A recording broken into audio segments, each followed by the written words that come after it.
untuk tobat. Hai para koruptor atau yang merasa pernah mencuri dari rakyat, kalau kau kembalikan yang kau curi, ya mungkin kita maafkan. Tapi kembalikan dong. Nanti kita beri kesempatan. Cara mengembalikannya bisa diam-diam supaya nggak ketahuan. Mengembalikan loh ya, tapi kembalikan. Belum secara hukum, secara politik, psikologis, saya kira itu merupakan ekspresi dari niat baik Pak Prabowo untuk menyelesaikan masalah korupsi yang nampaknya hampir membuat frustasi ya. Karena semakin lama, semakin membesar, kemudian kasus-kasus yang ada tidak bisa ditangani dengan tuntas. Oleh sebab itu kita harus hargai. Tetapi menurut saya itu berisiko ya. Kalau misalnya memaafkan korupsi, lalu apalagi dengan diam-diam, lalu asas pemerintahannya yang dua saja menyangkut akuntabilitas. Pertanggungjawabannya gimana? Siapa yang melapor dan korupsi apa dan apa jumlahnya benar? Lalu asas transparansi juga bagaimana? Nah, belum lagi bertentangan dengan undang-undang misalnya. Kalau bertentangan dengan undang-undang sih ya gampang dibuat undang-undang baru kan gitu kan. Tetapi itu tadi transparansi dan akuntabilitasnya tidak bisa dijamin. Dan belum tentu orang mengaku juga korupsi kan gitu.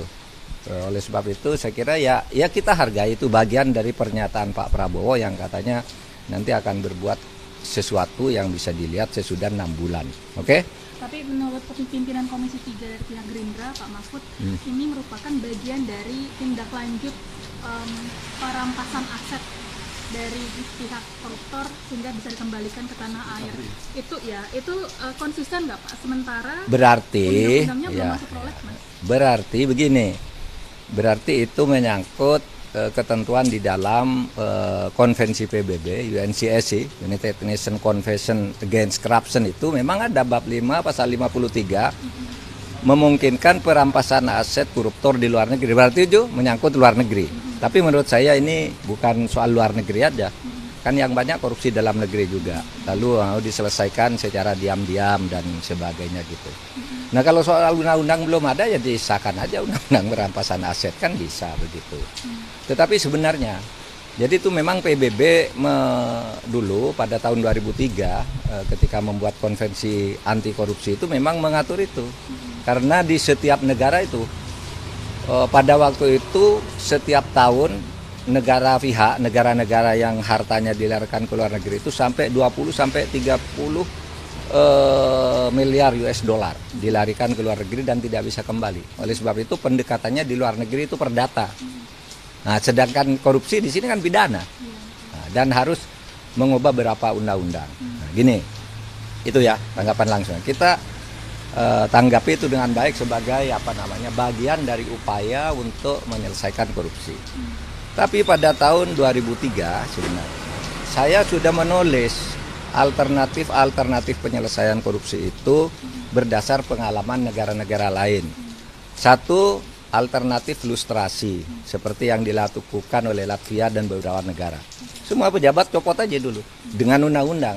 Diasumsikan pejabat yang eselon 2, 3 dan mantan menteri copot, tidak boleh berpolitik, tidak boleh di pemerintahan misalnya selama 5 tahun. Beres. Itu alternatif pertama, itu namanya pemotongan generasi. Itu banyak di berbagai negara. Tapi waktu itu saya gagas ketika saya sebentar menjadi Menteri Kehakiman. Di awal pemerintahan di akhir pemerintahan Gus Dur menjelang pembentukan kabinet Bu Mega, saya pernah jadi menteri sebulan lah kira-kira kehakiman. Menteri Kehakiman itu merangkap Minhan waktu itu. Itu namanya lustrasi.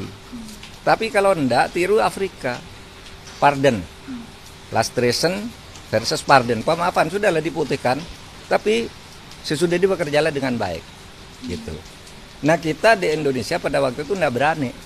Ya, kalau mau lakukan lustrasi, siapa yang mau lustrasi? Yang harus membuat undang-undang lustrasi itu semua orang yang harus dipecat. pada waktu itu. Nggak jalan kan? Atau gitu pemaafan juga takut kepada gerakan reformasi saat itu. Kenapa kok mau menaafkan kita reformasi itu untuk menindak para koruptor gitu. Sehingga lalu seperti sekarang nih berjalan sampai belasan tahun dan sebagainya. Kita tindak sesuai dengan hukum yang berlaku. Ada kalanya berhasil, di saat-saat awal adanya KPK itu banyak hasilnya. Tapi kemudian melemah, lalu sekarang kita sedang mencari jalan lagi. Sementara menurut saya ya tindakan tegas lah. Backing-backingan supaya Pak Prabowo kan sudah bilang jangan ada pejabat yang membackingi kasus. Itu gampang kok, kasus-kasus yang macet tuh dibuka aja siapa nih backingnya. Kok tidak transparan?